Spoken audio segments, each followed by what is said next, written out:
Vamos a inclinar el rostro para orar. Padre amado que estás en los cielos, gracias Señor por todo lo que hemos aprendido este día, por todo el cuidado, la protección, la compañía de tus ángeles, tu espíritu moviéndose, preparando la mente, el corazón de tus hijos para recibir tu palabra. En este momento suplicamos una vez más que nos hables a través de lo que has dejado escrito. En el nombre de Jesucristo. Amén. Muy bien, hermanos. Como les dije, cada noche vamos a estudiar la vida de un personaje bíblico.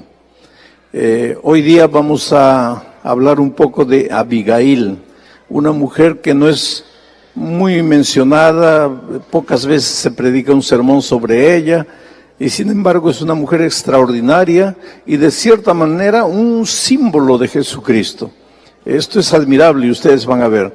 Vamos a colocar el texto ahí en la tela. A ver cómo es esto. ¿Dónde está el texto? Ahí está. Muy bien. La historia toda está en el capítulo 25 del primer libro de Samuel. Pero naturalmente no tenemos tiempo para leer. Podríamos ir analizando versículo por versículo para sacar las lecciones apropiadas para nuestra vida. No tenemos tiempo, el capítulo es largo. He seleccionado algunos versículos para extraer lecciones que pueden ser aplicadas a nuestra vida. Dios nos habla a través de su palabra, pero tienes que estar atento a su voz. Cuando se estudia la Biblia, es como cuando se come.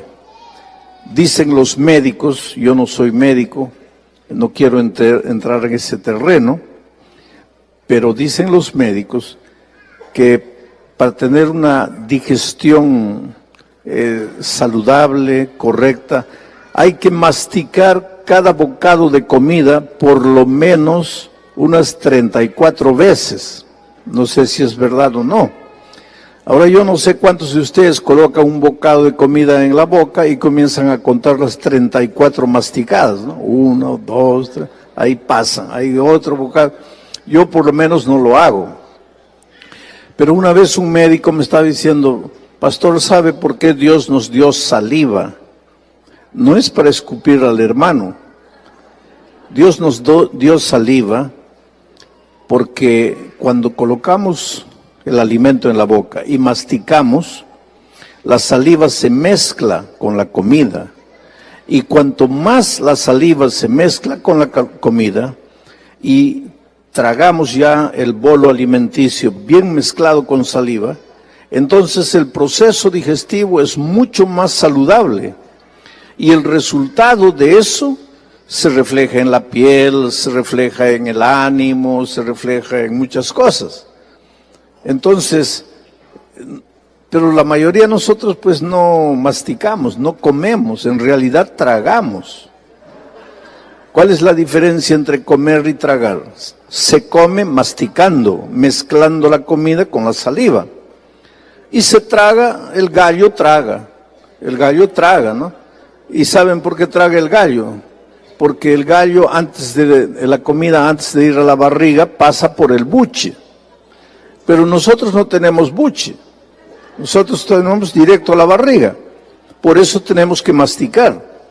Ahora, esto que es una realidad en la vida física, es una realidad en la vida espiritual. Si tú tomas el texto, lo lees sin entender y ya leí, eso no te sirvió de nada, estás tragando la palabra de Dios. La palabra de Dios no es para ser tragada, es para ser comida, es para ser masticada. Entonces, en cada texto de la Biblia tú tienes que leer, detenerte. Por ejemplo, lee todo el capítulo 25 de primero de Samuel y ve la historia de Abigail y trata de aplicar. ¿Qué lecciones puedo aprender de la vida de Abigail? ¿Qué lecciones puedo aprender de la vida de Nabal, que era el esposo de Abigail? ¿Qué cosas buenas hay aquí? ¿Qué cosas malas hay aquí? ¿Qué cosa de esto se parece con mi vida? ¿Qué errores yo puedo evitar? ¿Qué cosas buenas yo puedo practicar? Es así que se estudia la palabra de Dios. No es solo levantar, leer un versículo de la Biblia por costumbre y salir corriendo. Eso no te ayuda en nada. La palabra de Dios es para alimentarte, pero para eso tienes que pasar mucho tiempo con la palabra de Dios. Todos los días yo tengo dos tipos de estudio. Mi estudio profesional de la Biblia es una cosa. Ahí yo preparo sermones, yo escribo materiales, artículos, en fin. Pero existe mi periodo de estudio personal de la Biblia. Allí yo abro la palabra de Dios, no para preparar sermón. Ahí abro la palabra de Dios para alimentarme a mí mismo como ser humano. Porque antes de ser pastor, yo soy un ser humano. Yo soy un miembro de iglesia. Yo soy un discípulo de Cristo, como ustedes. Y yo necesito orar para mí. Yo necesito estudiar la palabra de Dios para mí. Ahora, claro que en mi estudio personal de la palabra de Dios me vienen algunas ideas. Digo, de aquí puede salir un buen sermón. Entonces yo anoto eso y voy a trabajar profesionalmente ya en mi periodo de estudio profesional. Pero ese periodo de estudio personal es que nos hace crecer espiritualmente. Tenemos que alimentarnos de la palabra de Dios. Algunos jóvenes pastores, jóvenes estudiantes de teología, me dicen, pastor, ¿cómo usted puede tomar un texto y de un texto le saca tantas ideas? Es que he pasado horas y horas con ese texto. Lo he leído en una versión, lo he leído en otra versión, lo he leído en otra versión. He ido al griego o al hebreo, he analizado la palabra, he leído la cultura de aquel tiempo, he leído lo que el comentario de la hermana White dice con relación a ese texto. He leído lo que los otros comentarios dicen. Y entonces tengo pues un panorama completo del texto. Hay que pasar mucho tiempo con la palabra de Dios. Predicar no es abrir la Biblia y comenzar a hablar cualquier cosa que te viene en la hora. Tienes que pasar mucho tiempo. Tú personalmente, aunque no prediques, tienes que pasar tiempo con la palabra de Dios. Eso te va a alimentar. Bueno, el capítulo es largo, pero yo he seleccionado algunos versículos. El versículo 3 dice, porque el versículo 1 empieza diciendo, había un hombre muy rico, y después describe la riqueza, tenía muchos carneros, tenía mucho ganado, un hombre rico. Pero el versículo 3 entonces ya define, y aquel varón rico se llamaba Nabal, y su mujer se llamaba Abigail. Era aquella mujer de buen entendimiento y de hermosa apariencia. Qué bueno cuando el buen entendimiento, que en hebreo es la palabra yokmah, que quiere decir literalmente sabiduría, sensatez, equilibrio, buen entendimiento, sentido común, todo eso es yokmah. Es interesante cuando Salomón fue nombrado rey de Israel, una noche en Gabaón se le presentó Dios y le dijo, Salomón, pídeme lo que quieras y yo te lo daré. Y él dijo, Señor, lo único que quiero es yokmah, o sea, sabiduría, para poder guiar a tu pueblo, sabiduría. Y Dios le dio sabiduría. Unos días después, Salomón estaba tranquilo y vienen dos mujeres trayendo un niño. ¿Se acuerdan de eso? Y una dice, este es mi hijo. La otra dice, no, es mi hijo. La otra, no, es mi hijo. Y entonces, como todo buen líder, Salomón le dice, a ver, dame tus argumentos. ¿Por qué dices que es tu hijo? Y la mujer dice, por esto, por esto, por esto. Aparentemente tenía razón. Pero nunca tomes la decisión escuchando solo a una persona. Entonces Salomón dijo, ahora yo quiero tus argumentos.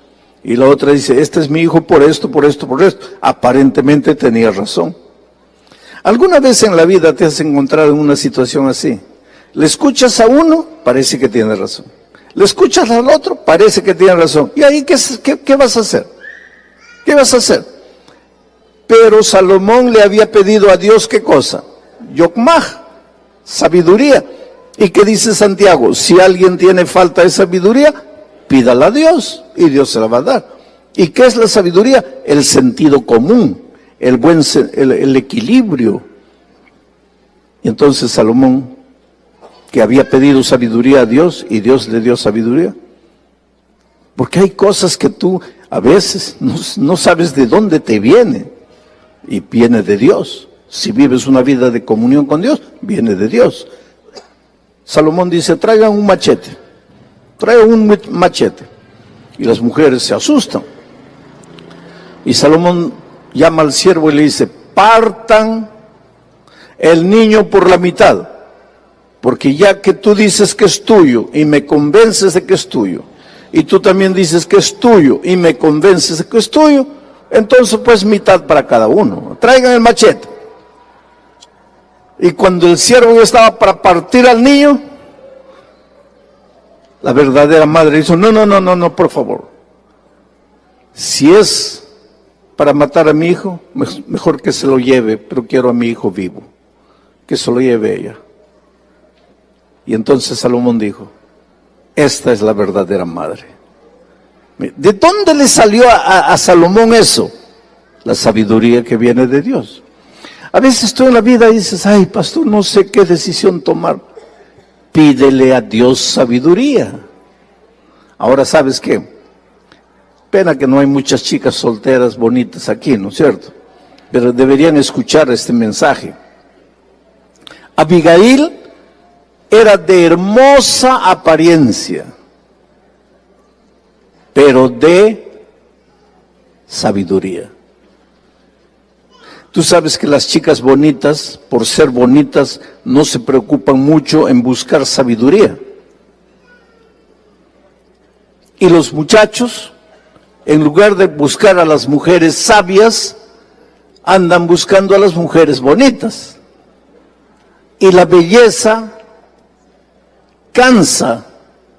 En un año se acabó la atracción, pero la sabiduría dura para la vida toda. Abigail era una mujer bonita, muy bonita, pero sabia. Ahora, el esposo era un hombre muy rico, pero necio, imprudente, insensato, sin sabiduría. Ahora tú me vas a preguntar, ¿cómo una mujer bonita se casó con un hombre insensato? Es que en aquellos tiempos las mujeres no escogían esposo. En aquel tiempo las chicas eran obligadas a casarse con el esposo que el padre les determinaba. Y generalmente papás sin sabiduría, porque también existen padres sin sabiduría, le buscaban a la hija un hombre rico, un hombre que tuviese posesiones, que si tiene sabiduría, que si la va a tratar bien a mi hija, no me interesa que tenga posesiones. Habían padres así, y parece que el padre de Abigail fue así. Dijo, no, cásate, este hombre te conviene. ¿Te conviene por qué? Porque tiene dinero. Cuidado, queridos. Se casó la pobre. Eran otros tiempos. Los judíos, tú sabes que tenían una oración. Decía, los judíos hombres, todos los días agradecían a Dios diciendo, Señor, te agradezco porque no nací gentil, quiere decir, no nací extranjero. No nací esclavo y no nací mujer. Esa era la oración del hombre judío. Ahora, ustedes, las hermanas, me van a preguntar, pero pastor, ¿por qué era la Biblia así? Es que no era la Biblia, querido. Todo comenzó en el jardín del Edén. Todo comenzó con la desobediencia, con la entrada del pecado. El pecado deformó la creación maravillosa de Dios. El hombre deformó su carácter, se volvió machista. Cuando Dios le dijo, tú vas a ser la cabeza, no estaba diciendo tú vas a abusar de la mujer, pero es que el pecado deformó el carácter del hombre, y ahora el hombre se cree dueño de la mujer. Pero entonces los tiempos están cambiando, ahora la mujer se está yendo al otro extremo, porque yo tenía hace muchos años una secretaria que me decía, yo me voy a casar cuando encuentre un hombre con mi cabeza. Le digo, ¿cómo es así tu cabeza? A ver, ¿cómo piensas? Todos 50%, 50%. ¿Por qué el hombre tiene que valer más que yo? Y si no encuentro un hombre con mi cabeza, yo no me caso. Le digo, pero ¿cómo es eso de 50%, 50%? A ver, explícame. Dice, por ejemplo, si tenemos un hijo, yo me quedo en la casa mediodía cuidando del niño y mediodía voy a trabajar. Y mi esposo se queda mediodía trabajando y mediodía cuidando del niño. Tiene que ser así. 50%, 50%. Yo le dije, pero hija, si fuera así, Dios hubiera dicho, el hombre se queda embarazado 4 meses y medio, la mujer 4 meses y medio. No son las cosas. Miren ustedes. Hombre y mujer no somos iguales. Dios nos ha hecho diferentes, pero incompletos. El hombre es diferente de la mujer, pero es incompleto. ¿Para qué? Para que junto con la mujer se complete. Yo no les voy a dar una clase esta noche de la teología del ser humano, pero teológicamente el hombre solo no es completo, la mujer sola no es completa. Cuando están juntos están completos, son un ser humano completo, separados son incompletos. Pero ¿quién vale más? Nadie vale más. Los dos son iguales. Pero el pecado entró y deformó todo. Y en los tiempos de Abigail, la pobrecita ya no podía escoger esposo, los papás le escogían, y padres sin sabiduría le escogían un marido rico, pero necio, torpe, malo. Pero Abigail es la mujer que nunca se conformó con una situación de desorden. Querida, la vida te puede maltratar, las circunstancias pueden ser difíciles, pero nunca te contentes con aceptar lo que no está correcto. Y te voy a ir hablando de eso un poco más adelante. Bueno, aquel varón se llamaba Nabal, su mujer Abigail. Era aquella mujer de buen entendimiento, de yokmaj, de sabiduría y de hermosa apariencia. Pero el hombre era duro y de malas obras. Y era del linaje de Caleb. Interesante. Ayer predicamos de Caleb. ¿Fue un grande hombre o no? Pero tú no sabes lo que tu nieto va a ser. Ese es el asunto.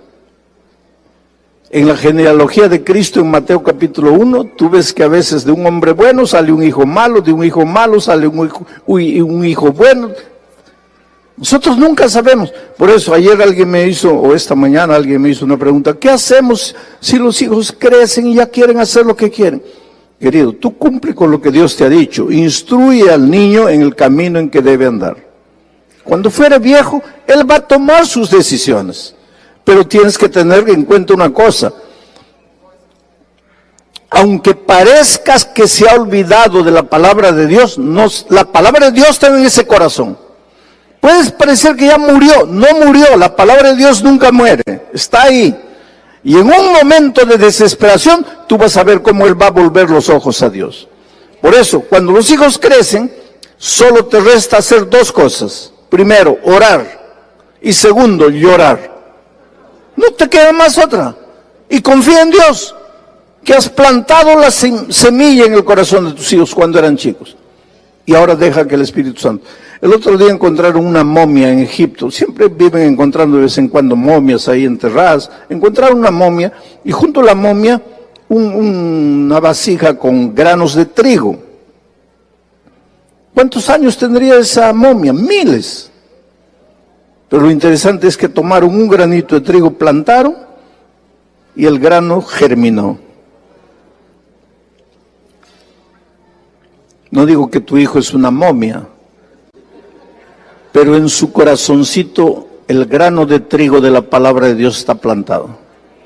Y aunque pasen años y tal vez tú mueras sin ver a tu hijo de regreso, pero no te desesperes, porque en la mañana de la resurrección lo vas a ver ahí.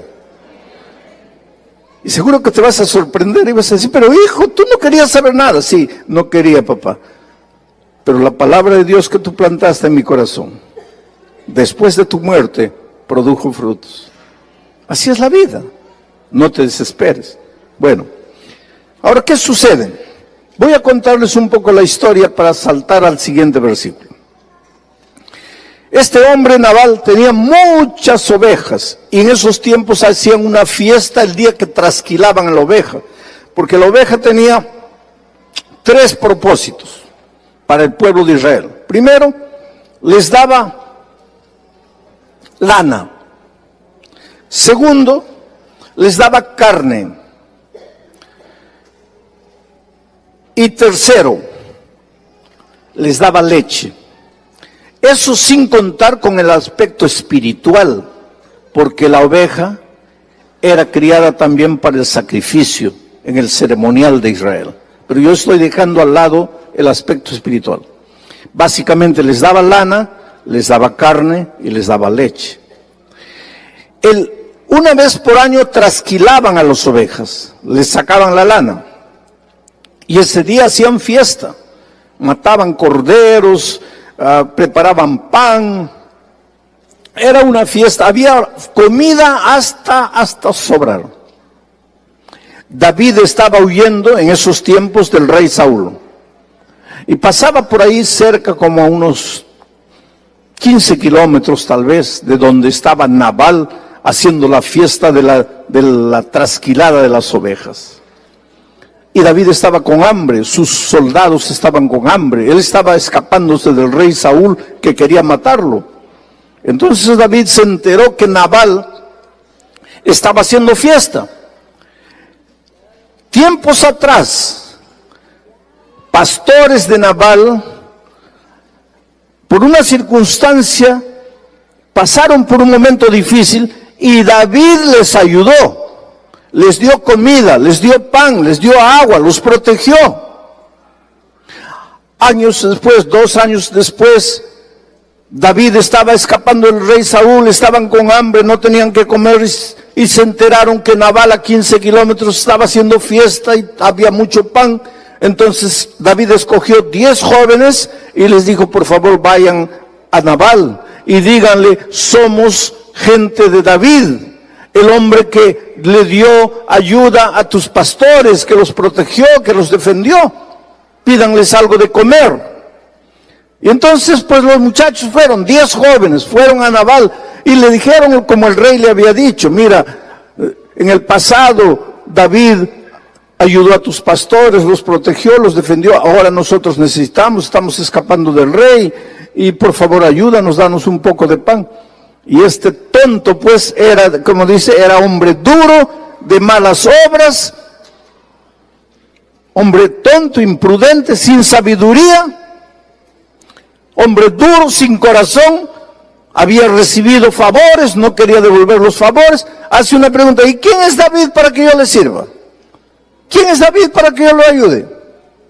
Los pobres muchachos volvieron y le dijeron a David, oye, no quiere ayudarnos.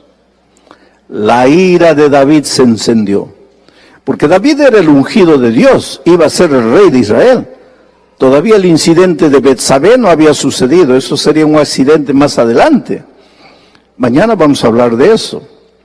Pero David era un hombre de Dios, había sido escogido para ser el rey de Israel, y se encendió su ira. Ahí viene la pregunta. Hombre de Dios se le enciende la ira.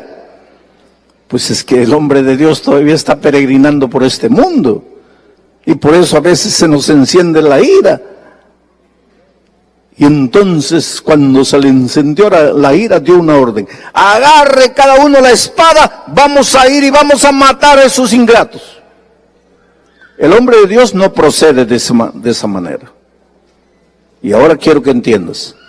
Hasta un anciano de iglesia, hombre de Dios, a veces pierde los papeles. Pero el hecho de que sea ser humano y pierda los papeles no quiere decir que tiene que seguir perdiendo los papeles. Encuentra tus papeles, querido.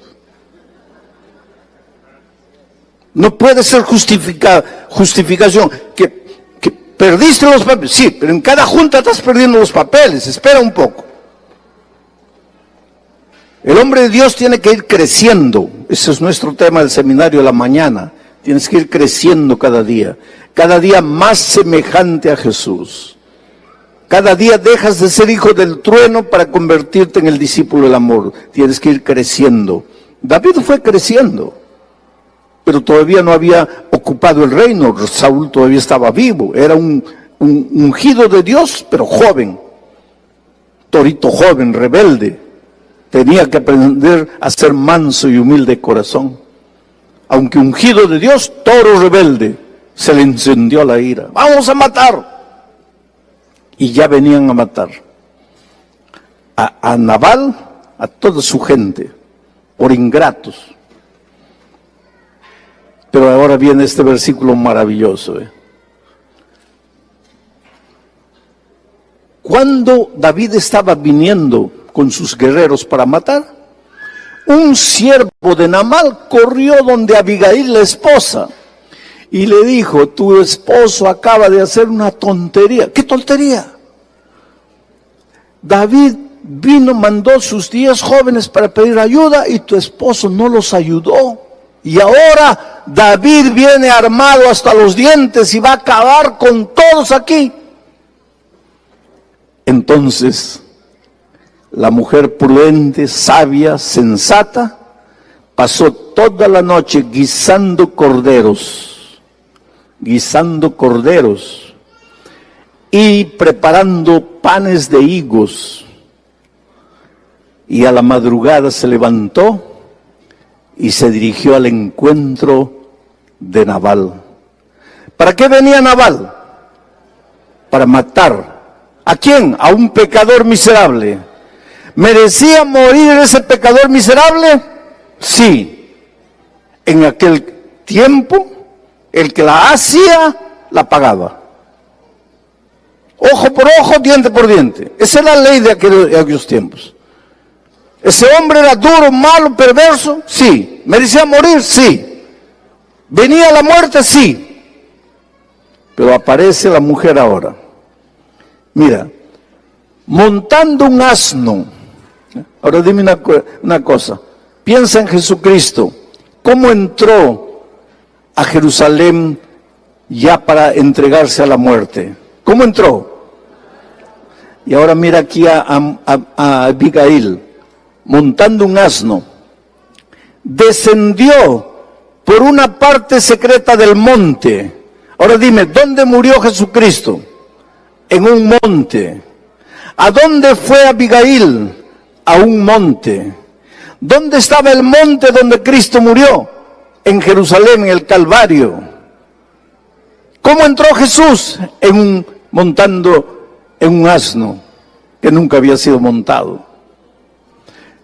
¿A dónde fue Abigail? Al monte. ¿Para qué fue Abigail allá? Para interceder por Nabal, porque dice, y montando un asno, descendió por una parte secreta del monte, y he aquí David y sus hombres venían frente a ella, y ella les salió al encuentro. Oh, querido, quienes deberíamos haber muerto en el Calvario éramos nosotros. Ustedes están asistiendo al seminario de la mañana. Después de la entrada del pecado a este mundo, nuestro carácter quedó, ¿qué cosa? Deformado, depravado, somos malos, somos necios, de corazón duro, hemos pecado, hemos desobedecido a Dios. ¿Merecemos morir o no? El salario del pecado es la muerte. La paga del pecado es la muerte. ¿Cuántos pecamos? Todos pecamos y estamos destituidos de la gloria de Dios. Todos merecemos morir. Entonces, quien tenía que haber sido clavado en la cruz del Calvario, éramos nosotros. Ahí venía el diablo al Calvario para matarnos a nosotros. Pero ahí va Jesús para sustituirnos, para ocupar nuestro lugar, para morir por nosotros. Ahora mira lo que hace Abigail. Ella llega allá al monte, montada en un asno, se encuentra con David. Y cuando Abigail vio a David, se bajó prontamente del asno y postrándose sobre su rostro delante de David, se inclinó a tierra. Y se echó a sus pies y dijo: Señor mío, sobre mí sea el pecado, mas te ruego que permitas que tu sierva hable a tus oídos y escucha las palabras de tu sierva. Es admirable, creo, porque nosotros predicamos muchos sermones de Moisés cuando Dios dijo: voy a matar a todo el pueblo. ¿Y qué dijo Moisés? Señor, rasga o saca mi nombre del libro de la vida, pero perdona al pueblo. Y ahí Moisés se levanta como un símbolo de Jesucristo. Ahora esta mujer, y yo creo que nunca la has presentado como un símbolo de Jesucristo, pero aquí esta mujer se presenta: nosotros merecemos morir. Ahora ella se presenta: Señor mío, mátame a mí, yo he pecado. ¿Qué había pecado? Mira, Señor mío, sobre mí sea el pecado. ¿El pecado de ella? ¿Qué había hecho ella para merecer morir? ¿Quién había pecado? El bruto de Naamán, de Nabal. Ese tenía que morir. Pero ella dice: sobre mí sea el pecado. ¿El pecado de quién? ¿Qué es lo que hizo Jesús en el Calvario? Sobre mí sea el pecado. ¿El pecado de quién? De nosotros. Hombres de corazón duro, perversos, depravados, en las palabras de Elena White. ¿Cómo encajan las cosas de manera maravillosa, querido? Ahora mira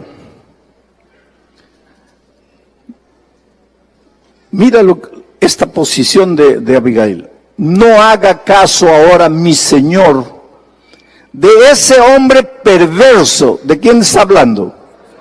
De Nabal. No haga caso ahora, mi señor, de ese hombre perverso, de Nabal, porque conforme a su nombre, así es.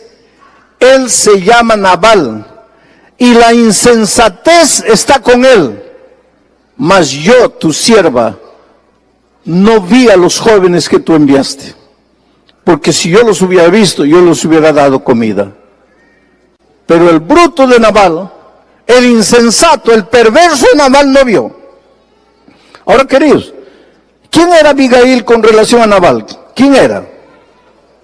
¿Qué era de Nabal? ¿Y la esposa no debe proteger al esposo? ¿Y aquí Abigail estaba ayudando al esposo o no estaba ayudando?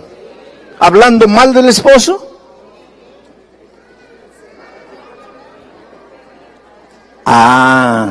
Ella no estaba hablando mal del esposo. Ella estaba diciendo la realidad del esposo. Ahora aquí hay una lección que quiero que entiendan.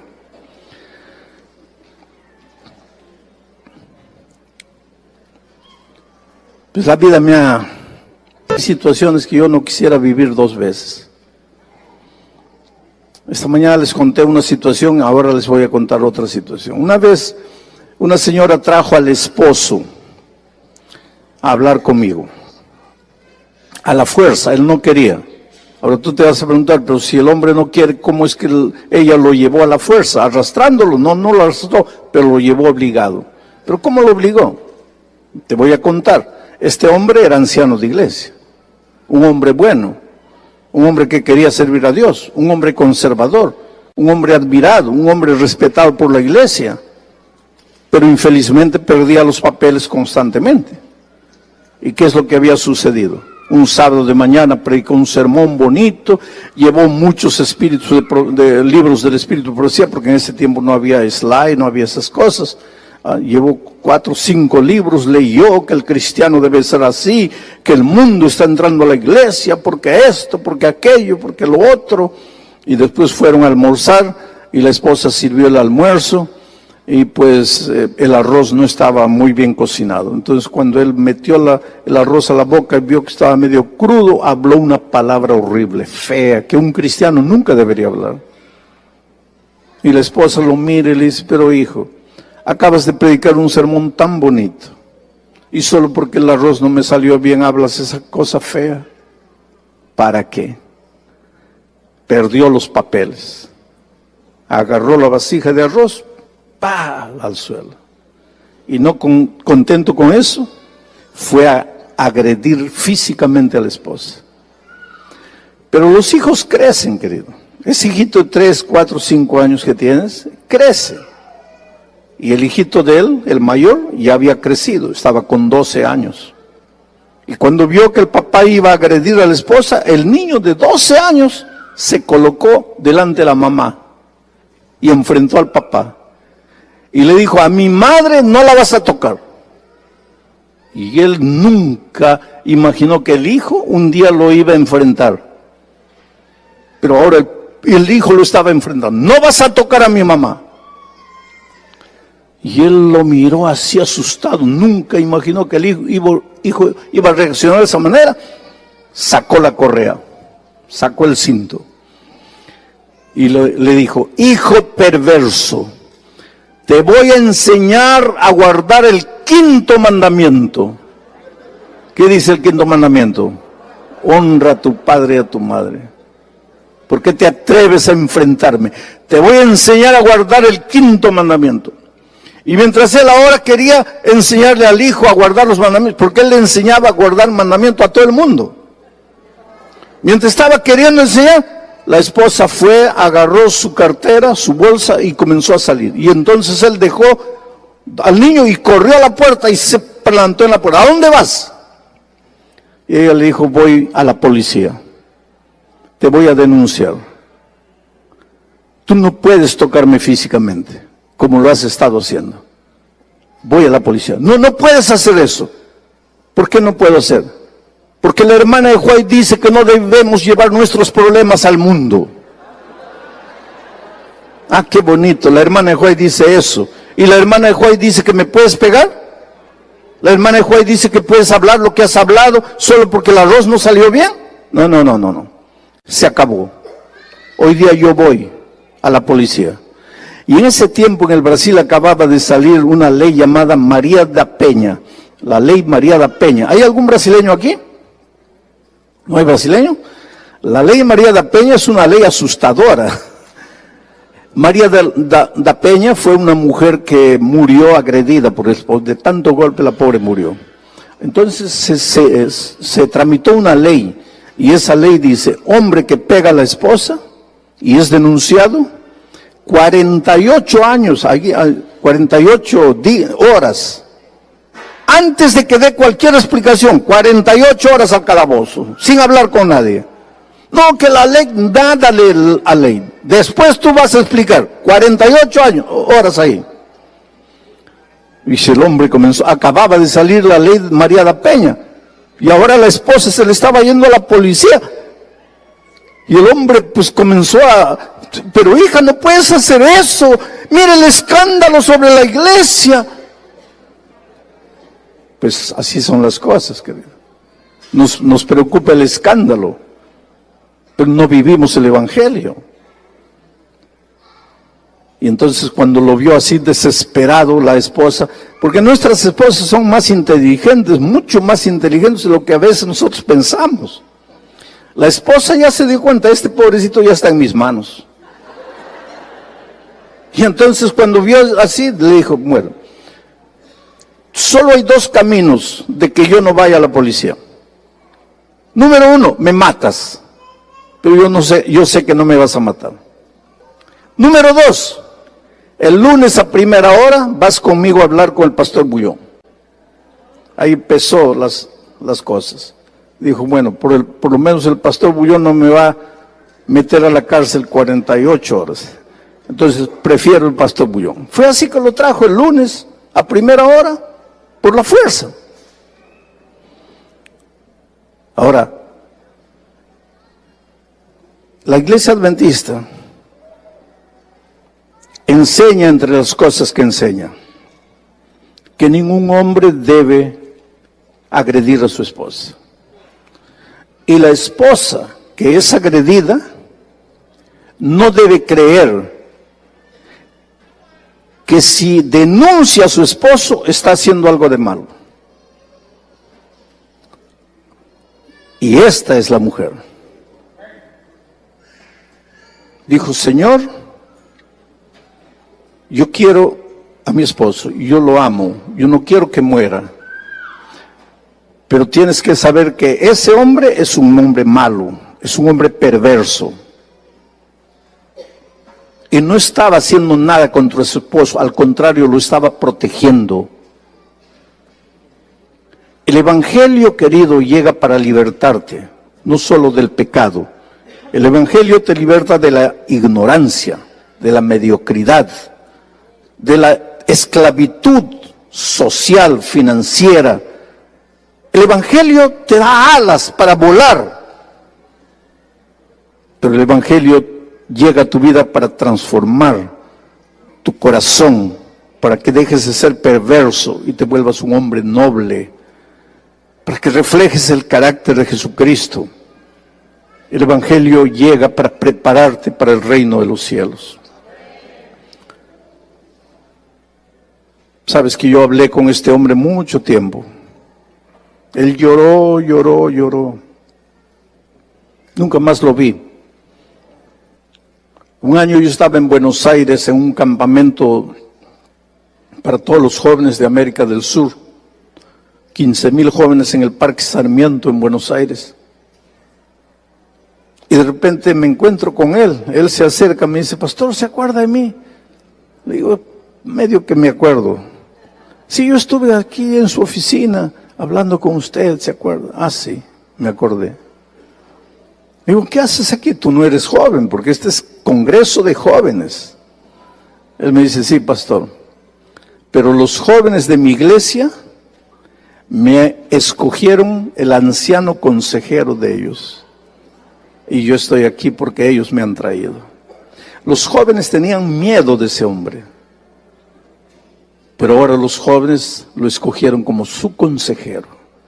Porque ese hombre había sido transformado por el poder de Dios. Pena que Nabal no fue transformado.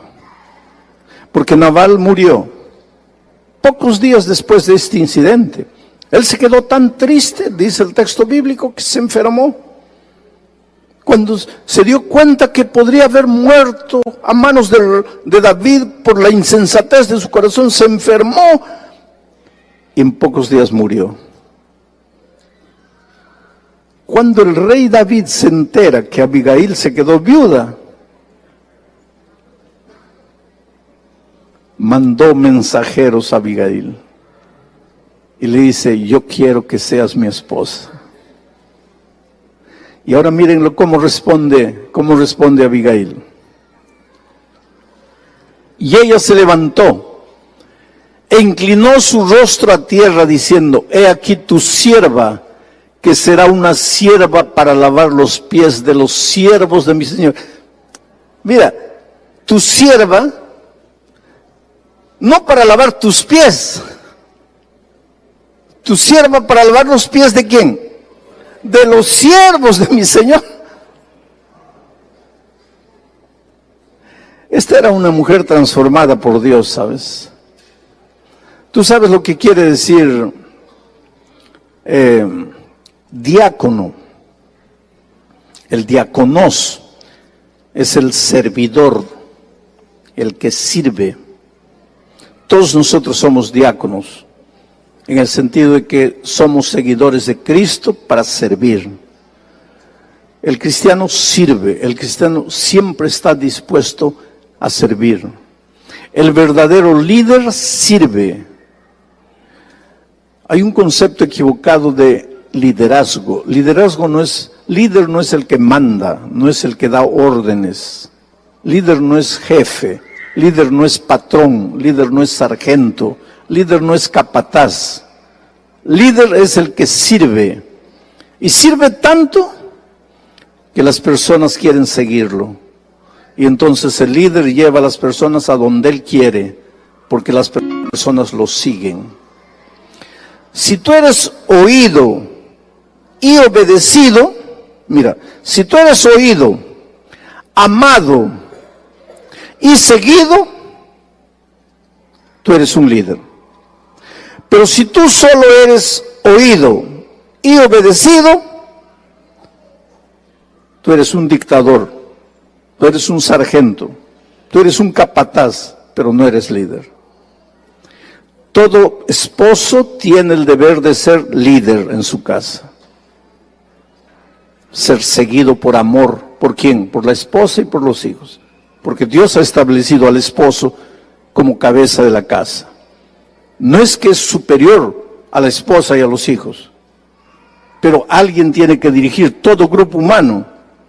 En la iglesia el pastor, en la ausencia del pastor el anciano primero, en el país el presidente, en la familia el padre, todo cuerpo organizacional tiene alguien que tiene que dirigir. Dios ha establecido bíblicamente que es el esposo. El esposo es un líder, pero para ser líder tienes que conquistar el corazón de la esposa y de los hijos, que ellos voluntariamente quieran seguirte. Tú tienes que volverte el héroe de tu casa, el héroe. La esposa y los hijos tienen que admirarte, tienen que creer que tú eres lo más fabuloso que existe en el mundo.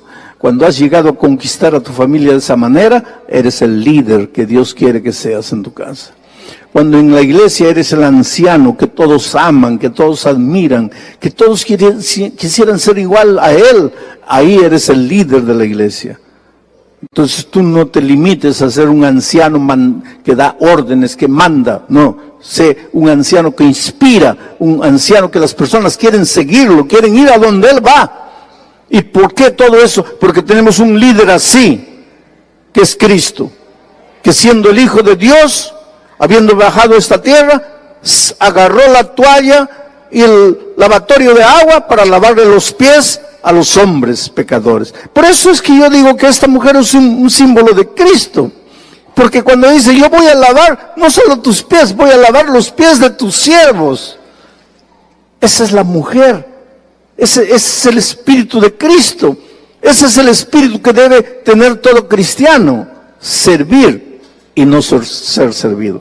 Ahora, esto, querido, es fácil de predicar, pero no es fácil de vivir.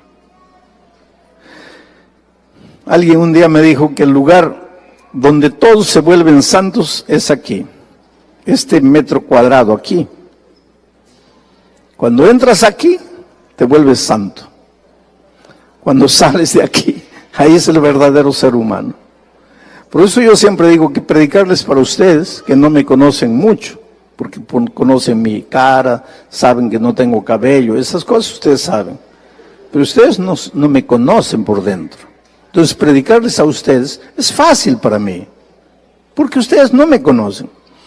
Pero el sábado pasado yo prediqué en Brasilia, bauticé a un nieto mío, y ahí estaba mi hijo, ahí estaba mi esposa, ahí estaba mi nuera, ahí estaban mis nietos. Y entonces, cuando yo me levanté para predicar, le dije a Dios en mi corazón, Señor, ahora sí, ahora quiero ver si tú puedes hablar a través de mí.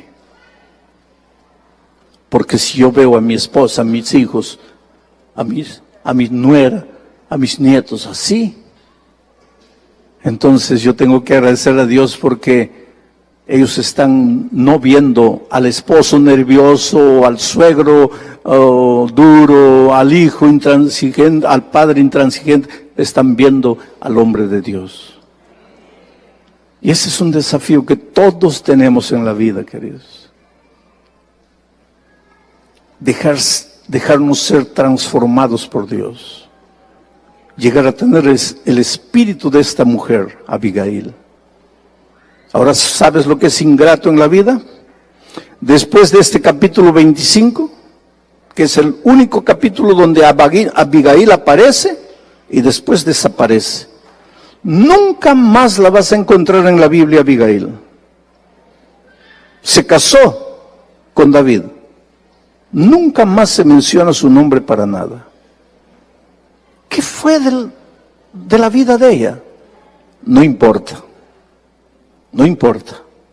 Pero cuando lleguemos al cielo, por lo menos yo quiero conocer a Abigail. Y le voy a decir a Abigail, Leí tu historia en el capítulo 25 de primero de Samuel y me inspiró. Me sentí tan inspirado que prediqué un sermón en el campestre Soquel y te mostré como un símbolo, porque tu sabiduría me inspiró, porque tu sencillez, tu humildad me inspiró a ser como tú, porque tú fuiste como Jesús. ¿Cuántos quisieran decirle esta noche: Señor, hazme humilde, hazme sabio, hazme simple?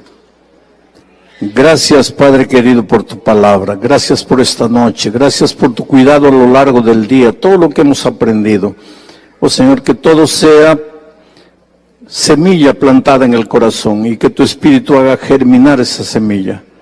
Danos ahora una noche de descanso en tus brazos de amor, seguros de que mañana será otro día de bendición. En el nombre de Jesucristo. Amén.